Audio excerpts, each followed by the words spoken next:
Hello viewers, welcome to Insight Infinity. आज का हमारा जो नेक्स्ट टॉपिक रहने वाला है आपके एचटेट सीटेट और अदर टीचिंग एग्जाम्स के लिए काफ़ी इंपॉर्टेंट रहेगा। आज हम शुरू करने वाले हैं चैप्टर नंबर 4। इससे पहले हम 3 चैप्टर्स हमारे कंप्लीट कर चुके हैं। तो हमारा जो आज का चैप्टर रहने वाला है वो है आपका प्लेट्यू ऑफ इंडिया, भारत के पठार। सबसे पहले हमें ये पता होना चाहिए कि पठार होते क्या हैं। तो सबसे पहले हम पठार की डेफिनेशन देखेंगे। पठार और पर्वत में डिफरेंस क्या है। अगर मैं सबसे मेन बात करूँ तो इनका डिफरेंस है इनकी किस चीज़ का, इनकी शेप का। ठीक है, जो माउंटेन्स होते हैं इनकी जो शेप होती है वो पॉइंटेड शेप होती है, जबकि अगर मैं प्लेट्यू की बात करूँ तो ये जो है कैसे होते हैं, ऊपर का जो हिस्सा होता है इनका वो फ्लैट होता है, समतल होता है। ठीक है, ऊंची संरचना, लेकिन जिसका ऊपरी भाग कैसा होगा, समतल होगा, वो क्या कहलाएंगे, प्लेट्यू कहलाएंगे। और प्लेट्यू को टेबल लैंड के नाम से भी जाना जाता है, टेबल लैंड कहा जाता है। इनकी खासियत क्या होती है कि इनमें जो है मिनरल्स का भंडार पाया जाता है, खनिजों का भंडार पाया जाता है, रिजर्व पाए जाते हैं मिनरल्स के। ओके, तो अब अगर हम ये टॉपिक पढ़ रहे हैं तो इसको हम बिल्कुल बेसिक से ही लेके चलेंगे। तो सबसे पहले हमने डेफिनेशन पढ़ ली है, इसकी टेबल लैंड इसे कहा जाता है, इसकी खासियत क्या है। ओके, तो अब हम देखते हैं कि कितने प्रकार के होते हैं, इनके कितने टाइप्स होते हैं। तो अगर बात की जाए तो मेनली इसके 3 टाइप्स हैं जो हमें मोटे मोटे तौर पर समझने हैं। सबसे पहला जो है वो आपका है इंटरनल माउंटेन। अगर मैं बात करूं तो इसे जो है क्या कहा जाता है, टेक्टोनिक प्लेट्यू भी इन्हें कहा जाता है। टेक्टोनिक प्लेट्यू की अगर मैं बात करूं तो होता क्या है कि हमने आपका पढ़ा था माउंटेन्स, वलित पर्वत हमने पढ़े थे। वो कैसे बनते हैं, वो बनते हैं किससे, कन्वर्जेंट ऑफ प्लेट्स, प्लेट्स के टकराने की वजह से। जब प्लेट्स आपस में टकराती हैं, उनके टकराने से क्या बनते हैं, इस तरीके से पर्वत बनते हैं, राइट। ऐसे क्या बनते हैं, पर्वत बनते हैं। जब ये प्लेट यहाँ से टकरा रही है, नीचे क्या है, मैग्मा है। मैग्मा ऊपर की तरफ प्रेशर लगा रहा है, लगा रहा है, लगा रहा है। जहां से उसको स्पेस मिला वहां से उसने क्या किया, निकलना शुरू किया। ओके, तो ऐसे ही जब प्रेशर लगाता है तो इस पर्वत के आसपास का जो ये हिस्सा है, यहाँ आसपास जो हिस्सा होगा वो क्या होगा, उठना शुरू हो जाएगा। तो यही क्या बन जाएंगे, ये बन जाएंगे आपके क्या, प्लेट्यू। और इन्हीं को क्या कहा जाता है, टेक्टोनिक प्लेट्यू कहा जाता है। क्लियर है। तो यहाँ आप देख सकते हैं थ्रू दिस डायग्राम, इस डायग्राम के द्वारा भी आप ये समझ जाएंगे। ओके, इन्हें जो है इनर माउंटेन प्लेट्यू भी कहा जाता है। ये किसकी वजह से बनते हैं, ये मैंने आपको बता दिया है, मूवमेंट ऑफ प्लेट, अंतः पर्वतीय पठार।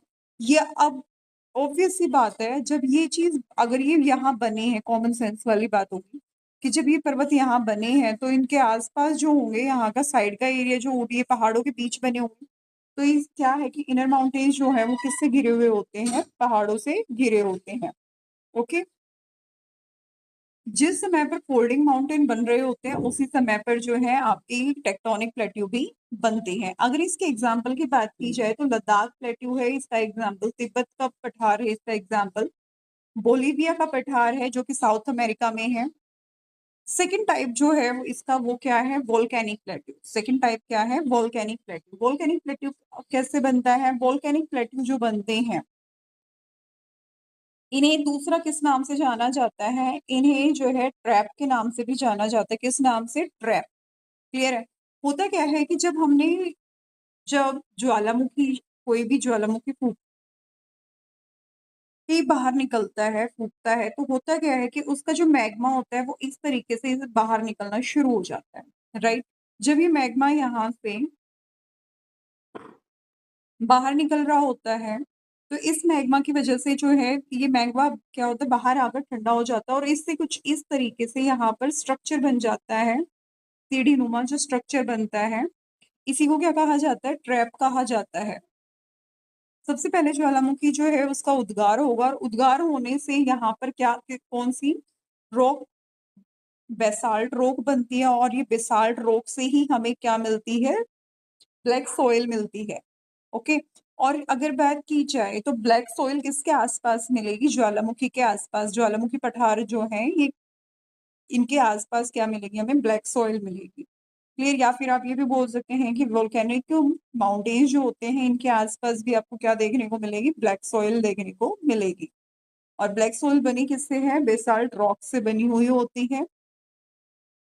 अगर हम बात करें वोल्केनिक प्लेटू कैसे बनते हैं, तो ये बनते हैं वोल्केनिक इरप्शन की वजह से बनते हैं। और वोल्केनिक इरप्शन से क्या बनता है?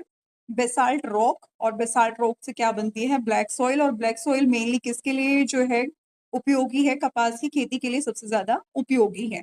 अगर हम वोल्केनिक प्लेटू की बात करते हैं तो इसका एग्जाम्पल कौन सा है? कर्नाटक का पठार जो है वो इसका मेन एग्जाम्पल रहेगा। ओके। और अगर बात की जाए तो वोल्केनिक प्लेट्यू जो है इसको क्या कहा जाता है? सेफ्टी वैल्यू ऑफ अर्थ के नाम से भी जाना जाता है। इसे सेफ्टी वैल्यू ऑफ अर्थ के नाम से क्यों जाना जाता है?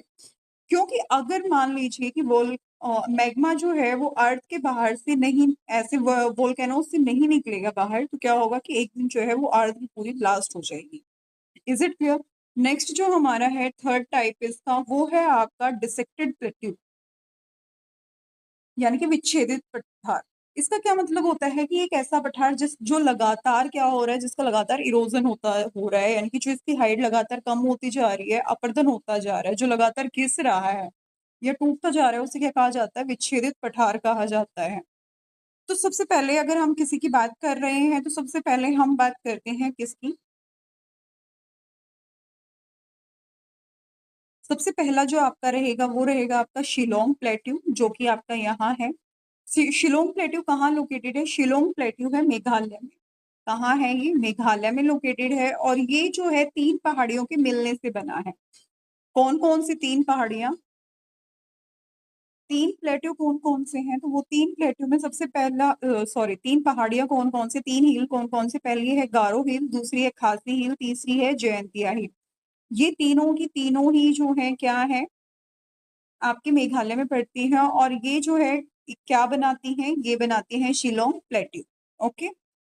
इस पठार के एरिया की अगर हम बात करें तो यहाँ पर इस पठार का जो इस पठार के एरिया में है जो है एक जगह पड़ती है, क्या है उसका नाम? मासीन राम। क्या नाम है? मासीन राम पड़ता है, जो कि सबसे ज्यादा बारिश, पूरे वर्ल्ड की सबसे ज्यादा बारिश जो है, रेन जो है वो यहाँ होती है। तो क्वेश्चन आ सकता है कि ऐसा कौन सा प्लेस है जहां विश्व की सबसे सर्वाधिक वर्षा होती है? तो वो है मासीन राम। ओके। और वो कौन से पठार पर है? वो शिलोंग पठार पर है, शिलोंग प्लेट्यू पर है। यहाँ पर क्या पाए जाते हैं? यहाँ सबसे ज्यादा जो है वो कोयले के भंडार पाए जाते हैं। क्या पाए जाते हैं? कोयले के भंडार पाए जाते हैं। ओके। इसके बाद नेक्स्ट जो है क्या है कि यहाँ जो है वो माइनिंग होती है। माइनिंग क्या कहते? माइनिंग किसे कहा जाता है? यानी कि आपकी यहाँ क्या होती है? खदानों से जो है यहाँ कोयला निकाला जाता है। ओके।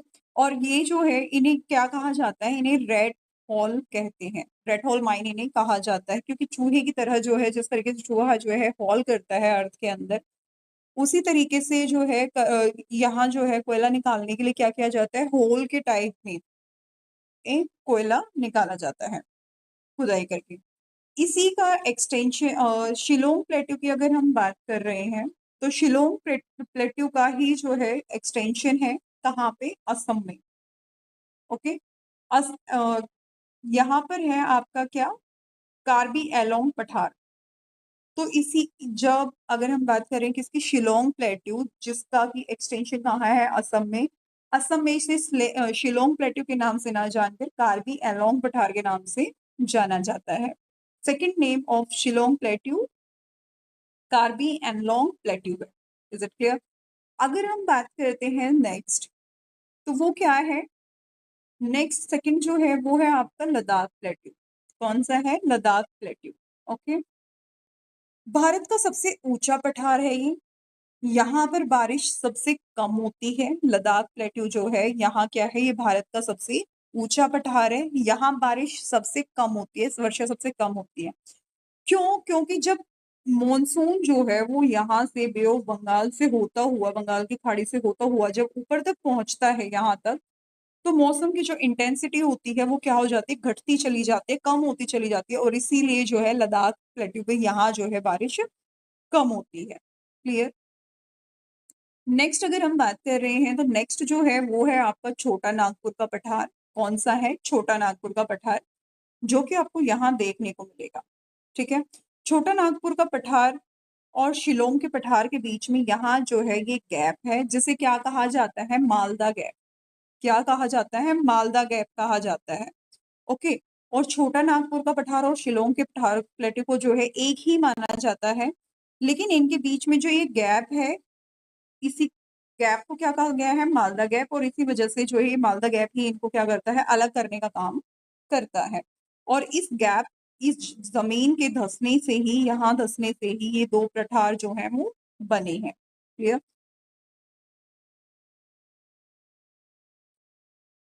क्या कह रहे हैं? देखिएगा, इन दोनों को एक ही नाम, एक ही माना जाता था, लेकिन इनके बीच में गैप है जो कि जमीन धंसने से आया और उसमें जो है बालू वगैरह भर गया था इस गैप के अंदर। इसी वजह से इसे जो है मालदा गैप कहा जाता है। मालदा गैप शिलोंग के पठार को छोटा नागपुर के पठार से क्या करता है? अलग करने का काम करता है। तो क्वेश्चन आ सकता है कि शिलोंग का पठार और छोटे नागपुर को पठार को कौन अलग करता है? तो मालदा गैप जो है वो इन दोनों को सेपरेट करने का काम करता है। अगर बात की जाए कि छोटा नागपुर का पठार कहाँ स्थित है, तो छोटा नागपुर का पठार कहाँ है? झारखंड, बिहार, वेस्ट बंगाल, छत्तीसगढ़ और उड़ीसा। ये किसके, कहाँ तक फैला है छोटा नागपुर का पठार? कहाँ कहाँ स्थित है? तो ये आपके जो है 5 राज्य रहेंगे जहां पर ये फैला हुआ है। अगर बात की जाए तो पूरे झारखंड में जब ये फैला हुआ है तो ये दूसरे स्टेट साथ के साथ भी सीमा साझा करता है। ओके। एक क्वेश्चन आ सकता है कि ऐसा कौन सा स्टेट है जिसमें ये अकेला फैला हुआ है? तो वो कौन सा सिंगल स्टेट जो है? वो झारखंड रहेगा आपका। अगर मैं बात करती हूँ तो यहाँ जो है आपका, जो ये छोटा नागपुर का पठार है, यहाँ से एक नदी का उद्गम होता है जिसे कहा जाता है दामोदर नदी। क्या है इसका? ये दामोदर नदी का यहाँ से उद्गम होता है। क्लियर? मान लीजिए कि ये दामोदर नदी का स्ट्रक्चर है। ओके, सॉरी, आपका छोटा नागपुर का पठार है, इसके बीच से यहाँ से जो है क्या है? दामोदर नदी निकल रही है। तो यहाँ पर जो आपका दामोदर नदी ने क्या किया? दामोदर नदी ने इसको जो है दो पार्ट्स में डिवाइड कर दिया। क्लियर? तो ऊपर वाला जो हिस्सा है इसे क्या कहा जाता है? हजारीबाग प्लेट्यू कहा जाता है। और जो नीचे का प्लेट्यू है इसे कहा जाता है रांची प्लेट्यू। दामोदर नदी ने छोटा नागपुर का जो पठार है इसको कितने भागों में? 2 भागों में डिवाइड किया। ओके, पहला, इससे ऊपरी भाग, नॉर्थ का जो भाग है उसे कहा गया हजारीबाग और साउथ का जो पार्ट है उसको कहा गया रांची प्लेट्यू।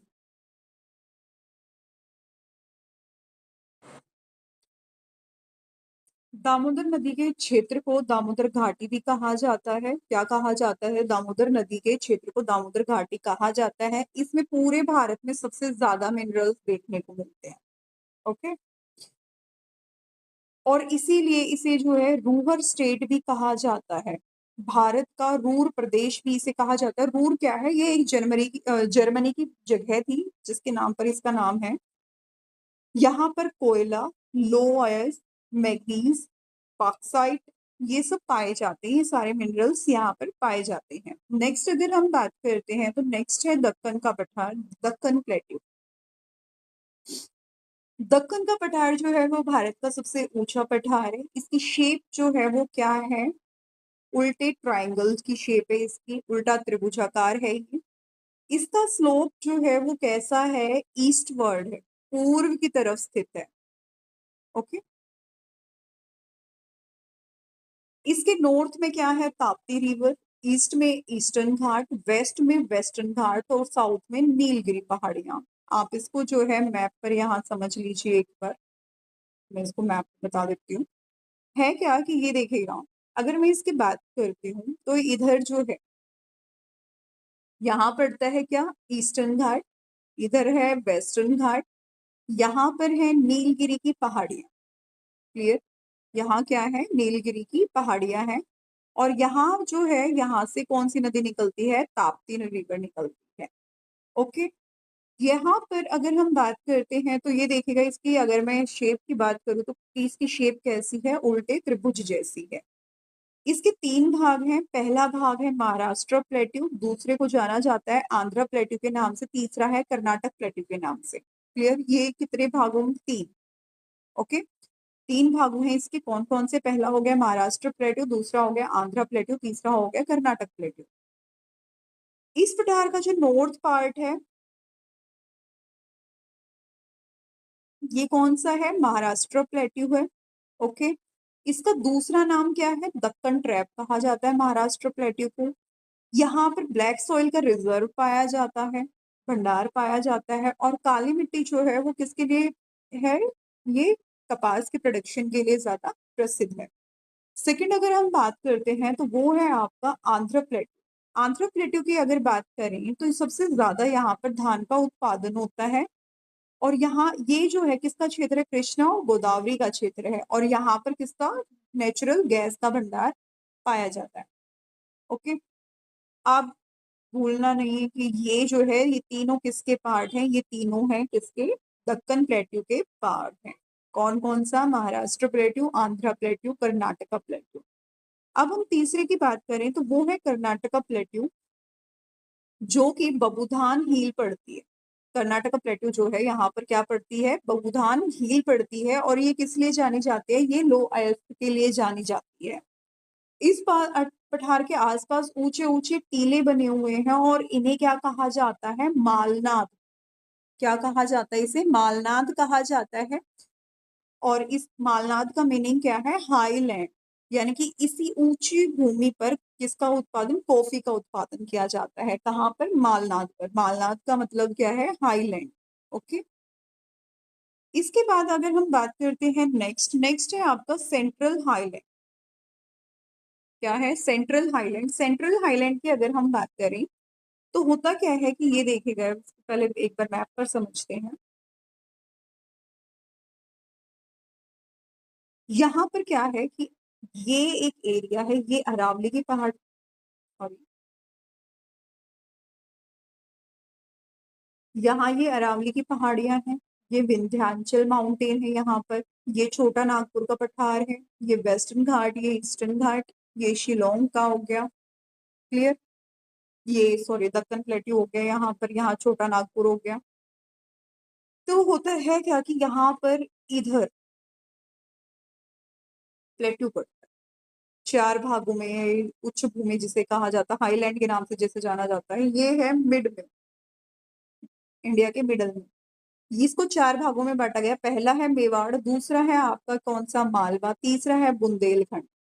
ओके। और चौथा जो है वो क्या है? बघेलखंड।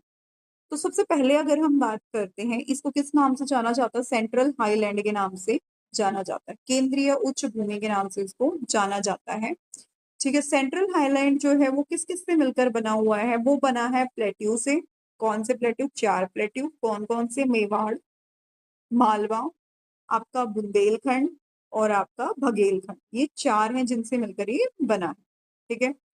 इसी में जो है अरावली की पहाड़ियां, अरावली रेंज शामिल इसी में, विंध्याचल माउंटेन इसी में है। ओके। तो सबसे पहले हम बात करते हैं किसकी? सबसे पहले हम बात करते हैं मेवाड़ की। मेवाड़ में अगर देखा जाए तो ये कहाँ लोकेटेड है? मेवाड़ लोकेटेड है राजस्थान में। कौन सी नदी बहती है? बनास नदी बहती है यहाँ। ओके। और इस एरिया में किसके? कॉपर के, सिल्वर के रिजर्व देखने को मिलते हैं। कॉपर और सिल्वर के भंडार देखने को यहाँ पर मिलते हैं। मेवाड़ किस लिए फेमस है? मेवाड़ के अंदर कॉपर और सिल्वर के रिजर्व आपको देखने को मिलेंगे। यहाँ बनास नदी बहती है। कहाँ लोकेटेड है? राजस्थान में लोकेटेड है। इसके बाद अगर हम नीचे जाएं तो सेकंड जो है वो है हमारा मालवा प्लेट्यू। क्या है? मालवा प्लेट्यू। कहाँ लोकेटेड है? ये लोकेटेड है मध्य प्रदेश और राजस्थान में। यहाँ पर बेसाल्ट चट्टान पाई जाती है। बेसाल्ट चट्टान आपको पता है किससे बनती है? बेसाल्ट चट्टान बनती है किससे? जो मैग्मा होता है वोल्केनो का, उसके ठंडे होने के बाद जो बनेगी, और उससे क्या बनती है? Black soil. क्लियर? तो यहाँ क्या पाई जाती है? भी ब्लैक सॉइल पाई जाती है। और यहीं पर जो है चंबल रिवर, कौन सी रिवर? चंबल रिवर फ्लो करती है। और इस नदी में सबसे ज्यादा क्या होता है? सॉइल इरोजन होता है। ये नदी जो है गुली इरोजन यानी कि नालीदार अपर्दान के या अवनालिका के लिए जानी जाती है। ओके। जिस क्षेत्र में ये अपर्दन होता है उसे क्या कहा जाएगा? बेडलैंड कहा जाता है या फिर बीहड़ कहा जाता है। क्या कहा जाता है? बेडलैंड या बीहड़। ओके। इसके बाद अगर हम बात करते हैं नेक्स्ट, थर्ड जो है वो है बुंदेलखंड का पठार। कहाँ लोकेटेड है? ये लोकेटेड है मध्य प्रदेश और उत्तर प्रदेश में। कहाँ लोकेटेड है? मध्य प्रदेश और उत्तर प्रदेश में। यहाँ पर पाई जाती है ग्रेनाइट रॉक। ओके। थर्ड, यहाँ पर की जो सॉइल होती है वो कैसी सॉइल पाई जाएगी, यहाँ पर रेड सॉइल पाई जाती है इसके आसपास। फोर्थ नेक्स्ट और लास्ट जो है आपका, वो है आपका कौन सा, बेगलखंड प्लेट्यू। ये लोकेटेड है मध्य प्रदेश और उत्तर प्रदेश में। ओके, ये बुंदेलखंड के ईस्ट में स्थित है। और यहाँ ये जो है क्या, किसको अलग करने का काम करता है, ये अलग करने का काम करता है महानदी और सोन नदी। महानदी रिवर और सोन रिवर जो है, इन दोनों को अलग करने का काम कौन करता है, बघेलखंड पठार। ये आज का हमारा टॉपिक था जो कि खत्म हो गया है। नेक्स्ट क्लास के अंदर जो हम करने वाले हैं, प्लेटू के बाद आइलैंड्स का चैप्टर स्टार्ट करेंगे, जिसको कि ज्यादा टाइम वेस्ट ना करते हुए कम समय में ही पूरे टॉपिक को खत्म करने की कोशिश की जाएगी। अगर आपको क्लास अच्छी लगी है तो please like share and subscribe my channel. Thank you for watching.